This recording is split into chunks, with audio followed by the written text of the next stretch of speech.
Hey, it's Lulu. This week, I want to bring back an episode about scientists who look in the most unexpected place to find a brand new drug to treat a very tricky bug. The bug is MRSA, that really nasty infection people sometimes get in hospitals. And I don't want to give away the drug because that's sort of all the fun. So I'm going to just pass you off to Jad, Robert, and little baby Latif from about a decade ago. Here we go. Yeah, wait, you're listening? Okay. All right. Okay. All right. You're listening to Radiolab. Radiolab. From WNYC. See? Yep. Rewind. So the way the story goes, it starts in 1928. 1928. Alexander Fleming, the story goes, who knows if it's apocryphal or not, is growing Staphylococcus, in his lab. That's Mary McKenna. She's a science writer. And Staph is a bacterium. It lives on our skin, and it especially likes parts of the body that are warm and damp. So it likes to be just up our noses or in our genitals or in our armpits, places like that. And generally, it's no big deal. Doesn't really do us any harm. But if it gets into a scratch or a cut and makes its way inside our bodies, Staph goes from being this benign companion to being potentially deadly. Anyway, London, 1928. Fleming is growing Staph in his lab. In these little petri dishes. And he was a slob, basically. And he goes on a vacation, leaves his petri dishes covered in bacteria just around, leaves his window open. And something blows across his lab plates. Some tiny little speck of a thing just floats in through the window and comes to a rest on one of those petri dishes. And so a few weeks later, Fleming, finally back from vacation. He needs to use those lab plates again, and he and his assistant go to clean them off. I mean, you'd imagine that he would see some real lush, nice, furry lawn of Staph just overflowing right out of the plate. Because it's been sitting there for so long. It's been a Staph party. But on one of the plates that they pick up, they realize that it's almost polka dot. It's got little dead zones all over it. Little patches where the Staph is dead.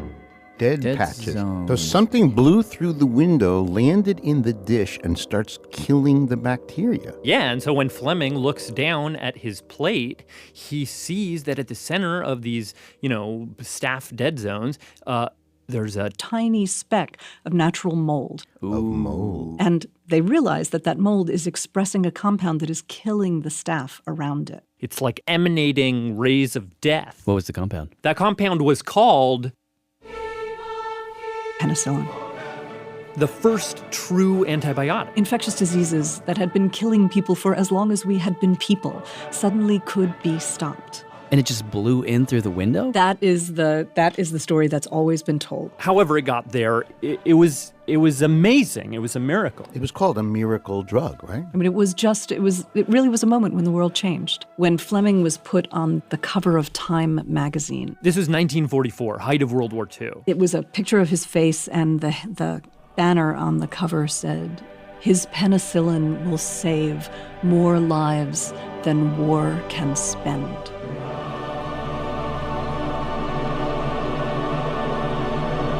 But, and this is, I had no idea about this, virtually at the exact same time when Fleming's face is on the cover of Time magazine, like 2 months later, this Stanford researcher publishes that he has found 5 different strains of Staph that do not respond to penicillin.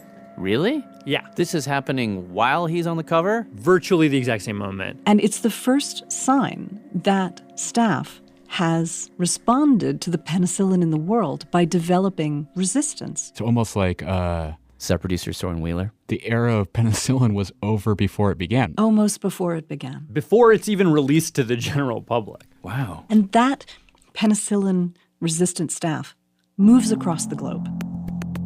And in 1957, in Cleveland, some scientists gather together. And they are in a panic. They have no idea why they've lost the antibiotic miracle so quickly. So scientists across the globe put their brains together and try to come up with a new drug. The next amazing thing. And in 1960, they get it. Methicillin. And it works. For about 11 months. 11 months? Oh. And so we started this arms race. There was a bug, and then there was a drug that took care of it, and then there was a better bug. Drug bug. Right, exactly.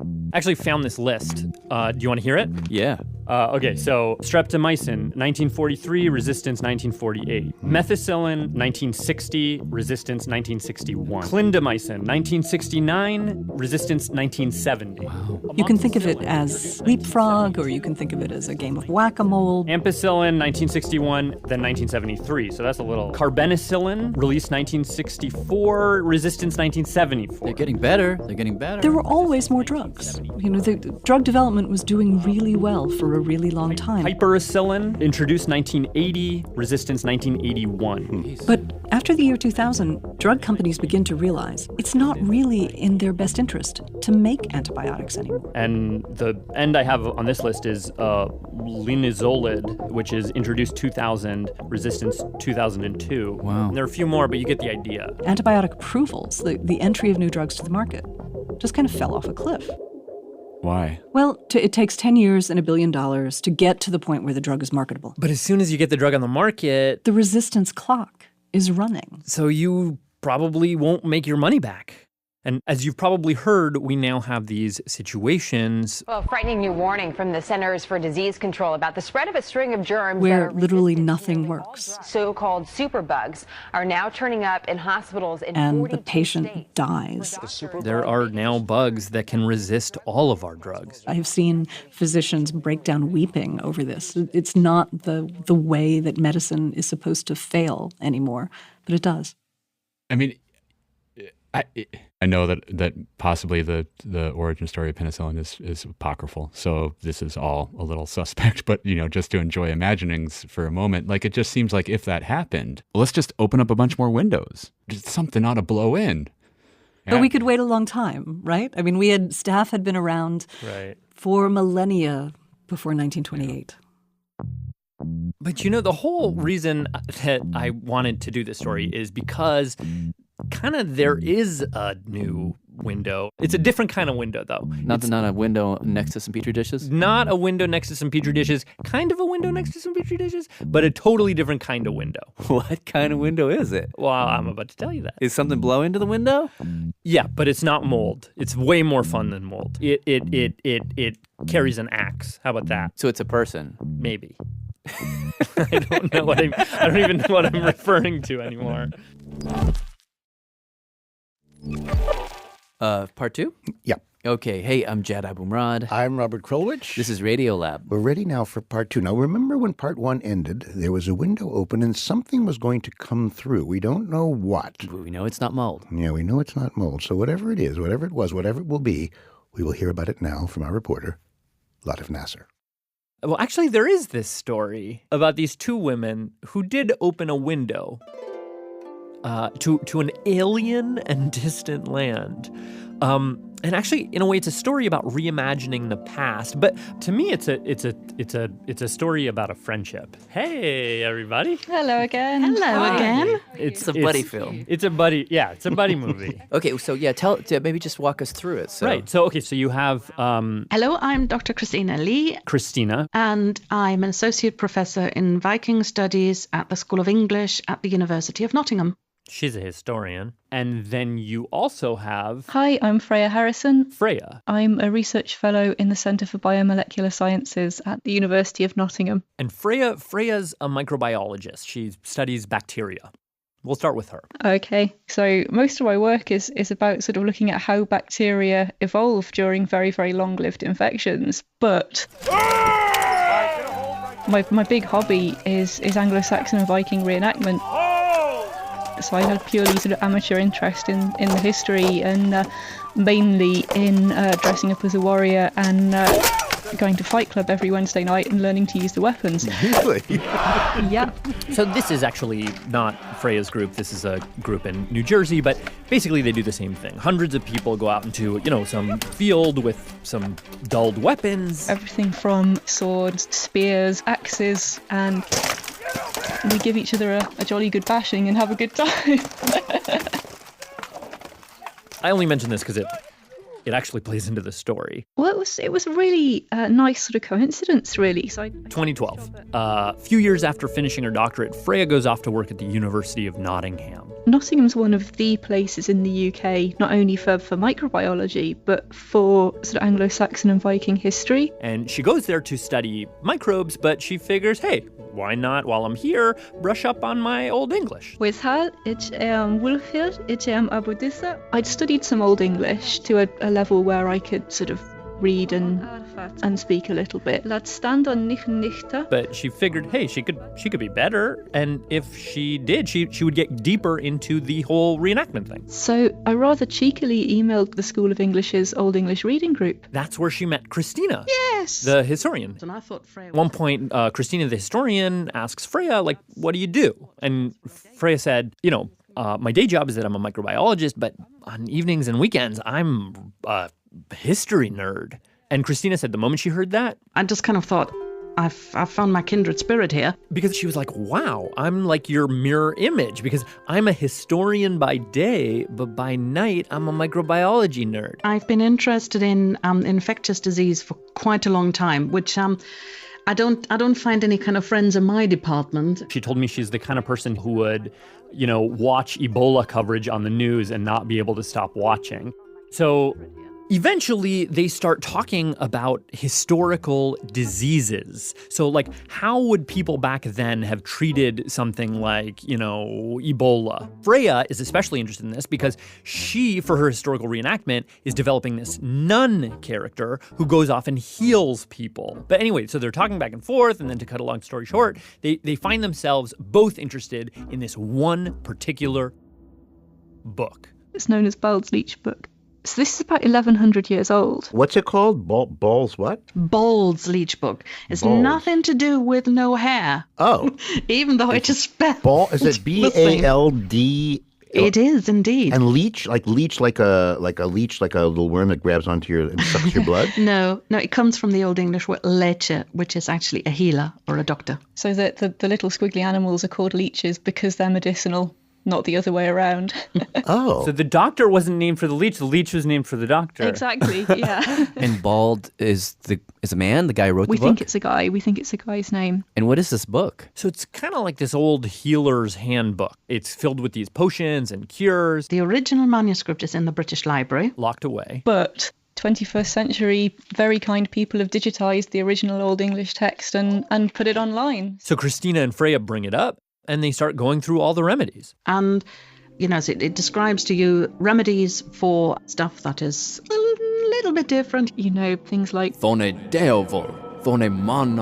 possession by the devil. Which, according to this leech book, the remedy for someone who's possessed by the devil is you make this kind of like foul brew. You make them drink it, and it'll make them vomit out the devil. And then there's another remedy for warts. And all I'm going to say about that one is that it involves hound's urine and mouse blood. And then things like, how shall we say, make your husband more physically attentive or less physically attentive, whichever direction you need to moderate it. Pig's blood, I hope, or toad blood. Drink on neacht nestia. Actually, it's just you boil a plant in some water and give it to the guy. Oh. Yeah. Anyway. So Freya and Christina are going through this leech book, looking for some kind of wound. Something that was clearly an infection. Some pussy something. Something we could clearly say that's bacterial. And eventually they find an entry where at the end of the recipe it says in Old English, Sebetsta lachadom. Sebetsta lachdom. The best medicine. The best medicine. Yeah, move over laughter. Yeah, and we thought, how can we not try this one? What was the best medicine for? So it said it was for a lump in the eye. It's actually called wen in Old English. Yeah. These days, if you get of course, that could be something like a wart, right? But there is a suggestion by archaeologists that eye infection was rife amongst the Anglo-Saxons because you lived in buildings where you had smoke going on, you lived cramped together. So it could also be a sty. What is a sty? It's an infection of an eyelash follicle. You rub it and it itches and then it gets swollen. And it causes quite a nasty red lump. It's a sty in your eye. Sty in your eye. Now, it just so happens that the bacteria that causes the sty in your eye is Staphylococcus aureus. Staph. Oh, the same stuff as the Mr. Window Man, penicillin man. Exactly. And we just thought, wouldn't it be nice to have a bit of spare time and a couple of £100 to buy the ingredients and just give this a go? Yes, let's give it a try. You know, why the hell not? And matter of fact, look at this place. we thought that too. Studio. Not bad at Recently, producer Matt Keelty and I went to my tiny apartment in the city, and all right, we tried to cook it up too. Are you ready to cook? Oh, I'm ready to cook. I've got this recipe here if awesome. you'd like it. Yeah, please read it. Go for it. Okay, it goes like this. That's the first line of the recipe, and right off the bat, for Christina and Freya, there's a problem. That first ingredient... The word kropliach. Kropliach. Christina said it was quite difficult to translate. Nobody quite knows, what it is. But luckily... just a couple words over was a clue. And garlic. The second ingredient. Garlic. Which is an allium species, and kropliach. We know this was another allium. That's what the Dictionary of Old English tells us. So they figured probably what they were dealing with was an onion or a leek. But we didn't know which one. So we thought, okay, we'll try one that has onion and one that has leek. Now, the recipe doesn't call for this, but we did it anyway. Peel the onion, chop it up. The same for the garlic. And the recipe, it doesn't tell you how much. It just tells you equal amounts of. So you take out the measuring cups, you measure out equal amounts. Yeah, equal amounts. Into the pestle. And then after that... okay, it says... pounded well together. Okay. But you have to be really pounded. And pounded Freya did. Yeah. So lots of time with the mortar and pestle. Muscles built up from wielding a sword for pounding the ingredients. Look, it's starting to be more of a mush. Third ingredient. The next one was definitely something you wouldn't have knocking around in your kitchen. Ox gall. Ox gall. Bovine bile from a cow's gallbladder. What do? You have to kill the cow and then go reach it? No, it's actually a very standard ingredient in microbiology labs. Ox bile. Today in 2015, you can but should not just buy it on the internet. Here we go. And so you take the ox bile, add it to the onion and garlic. And then the fourth ingredient. Wine. And wine time. Red wine, white wine, what kind of wine are we talking about here? This is the thing. So we had quite a discussion about what type of wine should we use, and we don't know really, did they have red wine, did they have white wine, what was the alcohol content? But I did a bit of detective work. And she figured out that the monastery where this leech book was written, she figured out where their vineyard was. And just down the road, there's this modern organic vineyard. So they used that wine. Cavicchioli and figli. I just want to point out how difficult it is to find English wine. We had to use Italian, but once you get all that stuff together, you're onto the final ingredient. The fifth ingredient was actually that you're specifically told that you have to mix these ingredients together in a brass or a bronze pot. I don't have one. So we had to sort of add pieces of copper that would have been available to people at the time. So they had to do some research, but they figured out that the copper of today that is most like the copper of a millennium ago was actually cartridge brass, which is what's used as standard in plumbing fittings. Dropped a few pennies in there. We actually use pennies. Do I stir it? I think I stir it. It's like the world's worst cooking show. And it looks and smells like quite a nice summer soup. Oh, that looks awful. Oh, that's so gross. Clearly, we botched this whole thing. And finally... All right, so we're going to cover it. Okay, we're covering it. The directions say we have to let the whole thing sit for a while. It has to be stored for 9 days and nights. Okay. That's it. 1 day goes by, 2 days, 3, 4, 5. 6, 7, 8, 9. All right. 9 days later. All right, here we go. You ready? Mm-hmm. All right, here we go. And On them arfata, our ring through cloth. then you have to strain it through a cloth. The liquid that comes off you apply to the person's eye. Oh, the liquid. And nicht do mid federe. With a feather. With a feather. Say betsta lachadon. Now, clearly we didn't have any staff to try this out on, but Freya in her lab, she made these mock wounds. With these little plugs of collagen, so it's a bit like jelly. Basically, it's like a goopy substance made to be kind of like a flesh wound. And we infect these wounds with bacteria, with the Staph. Then they put this 1,000-year-old recipe that had been standing there for 9 days. They put it on the bacteria that was in the fake wound. We didn't think this was going to work. No. We thought, well, given the ingredients, we might see some small killing effect on the bacteria, but it won't be anything to write home about. They thought maybe it'd kill 10%, 20% of the bacteria. But then when they came back the next day... And it was a Staph massacre. It went on a rampage. It went on a Staph rampage. It was killing, 99.99999% of these bacterial cells. What? Yeah. First we thought we'd made some sort of mistake and this was some kind of fluke. We'd accidentally mixed up our plates or mislabeled something. So they run the entire experiment again. They grab the ingredients, mash them up, put them on some bacteria, and it happens again. Just absolutely wiped out the bacteria in these fake wounds. Then they tried a third time and a fourth and a fifth, and it works every time. And this is just something you really don't see in your career as a microbiologist. And eventually, they escalated from just regular Staph to MRSA, to the methicillin-resistant Staph. And this is one of the bad ones. The superbug.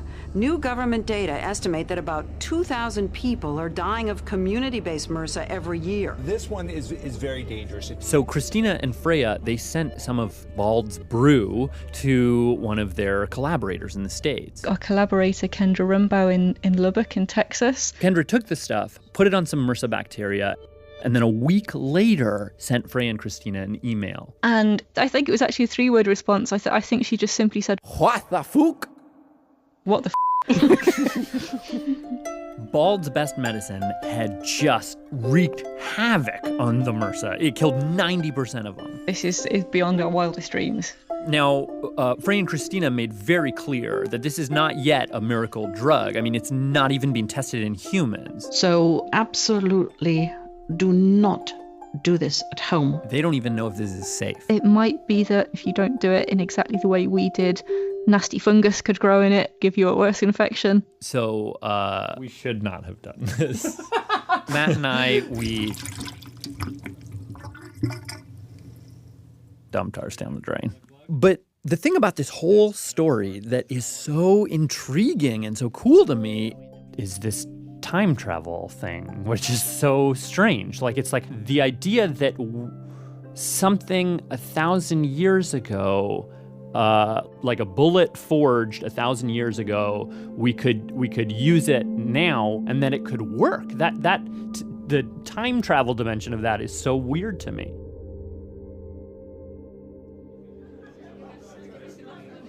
It kind of makes you think differently about, I don't know, progress. So, without much further ado, Dr. Christina Lee and Dr. Freya Harrison, and they're going to talk to us about some ancient biotics. For example, just a few weeks ago, Freya and Christina got up in front of the Royal Society of Chemists. Thank you very much, and it is an absolute pleasure to be here. Large hotel conference room, 100 or so people.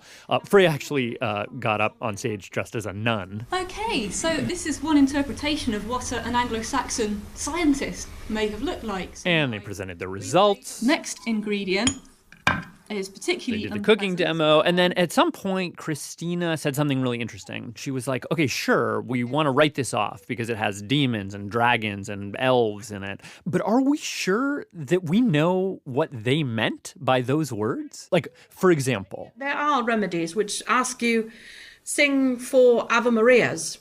And we would say, oh, that's so superstitious, this is all in their heads. But there again, we should also remember, this is a period when people do not have watches. You do not have your nurse, so that's got the watch. Everybody knows the Ave Maria. Everybody knows the length of an Ave Maria. So maybe it's take this medicine and wait 20 minutes, and I know how to standardize 20 minutes, which is 3 Ave Marias, 4 Ave Marias may actually that's fascinating. It may appear one way, and it in fact could be a totally different way. It suggests that in order to time travel, you have to somehow. God, it's like we don't even have the language to be able to understand what they were doing. And how effective. There's a phrase: the past is a foreign country. We need to learn the language of the doctors of that time. We need to kind of be a little bit less dismissive and learn a little bit more, stuff from them. I learned a bit of humility this way. But here's the reason why this is so confusing to me. So 1,100 years is a crazy long time for humans. And for bacteria, that's like an exponentially crazy long time. Yeah. So how is it that something that this man bald was doing to these bacteria then, like it's not even the same bacteria. Yeah. How could that even work? That's an awesome question. So one thing we've got to think about is, well, why did these medicines drop out of use? And maybe it's because when they were used, the bacteria evolved resistance. But now, 1,000 years later, when these medicines have not been used, you would expect that resistance to be lost. This is something that Maren McKenna mentioned to Soren and I, that sometimes when you take a drug out of circulation, sometimes resistance will decline. That doesn't always work, but sometimes resistance does decline. So if we had been using this compound through the ensuing 1,000 years, then maybe it wouldn't work. So there's an interesting discovery there, like that what worked once and then was resisted, you give it a rest and it can work again, and then it will be resisted. And you put it to rest, and if you had enough different, if you could go to different places in the different paths, to go to China, where they now got all these people studying Chinese cures and Arab cures, you could come up with a rich historical cocktail of armamentariums that will work if you bring them in, take them out, bring them in, take them out. And the whole world of the past then becomes the fruit of your future, sort of. So it's also like now I have suddenly an image that it's possible that this is Soren Wheeler, by the way, in conversation with Maren McKenna and Latif. That 1,000 years ago, these folks went through what we went through with penicillin, in that this guy wrote something in the book, and it's actually called The Best Medicine. He probably got on the cover of whatever their version of Time was. He got their Nobel Prize. And everybody celebrated. And then years later, styes were coming back, and the garlic wine didn't work anymore, and they stopped using it, and it got put away, and then here we are, and we discover it, and it's been put away long enough that, like, then now I'm thinking about some future civilization digs up an old medical textbook that was in some dusty whatever and discovers penicillin, and it works. Did I lose you on that, Maren? No, I'm still with you. I don't know how. It just seemed like such a great hypothetical construction. I just didn't really know what I could add to it. Sorry. Sorry, I took over.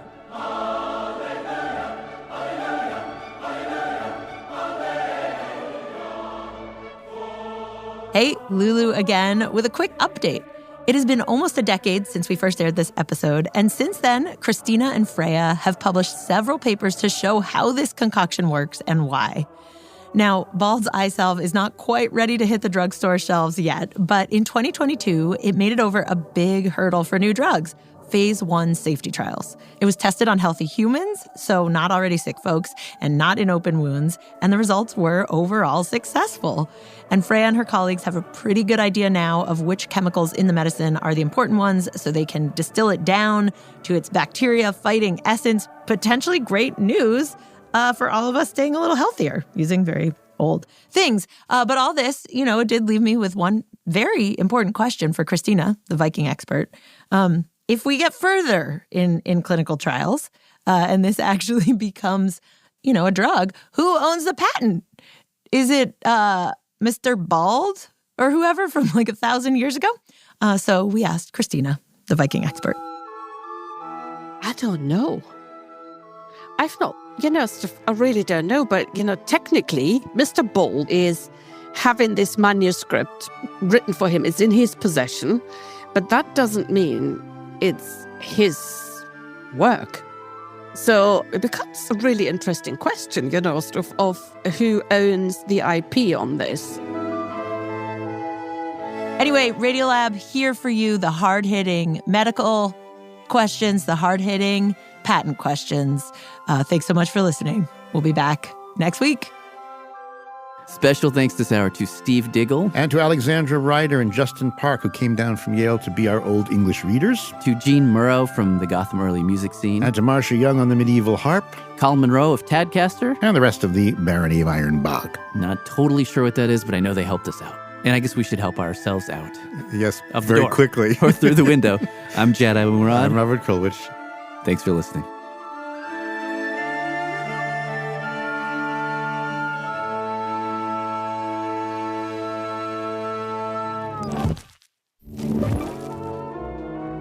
Hi, I'm Gabby. I'm from the Bay Area, California, and here are the staff credits. Radiolab is hosted by Lulu Miller and Latif Nasser. Soren Wheeler is our executive editor. Sarah Sandbach is our executive director. Our managing editor is Pat Walters. Dylan Keefe is our director of sound design. Our staff includes Jeremy Bloom, W. Harry Fortuna, David Gable, Maria Paz Gutierrez, Sindhu Naina Sambandan, Matt Kielty, Mona Mudgaukar, Annie McEwen, Alex Neeson, Sarah Kari, Natalia Ramirez, Rebecca Rand, Anissa Vitze, Arian Wack, Molly Webster, and Jessica Young, with help from Gabby Santis. Our fact-checkers are Diane Kelly, Emily Krieger, Natalie Middleton, Angeli Mercado, and Sophie Samai.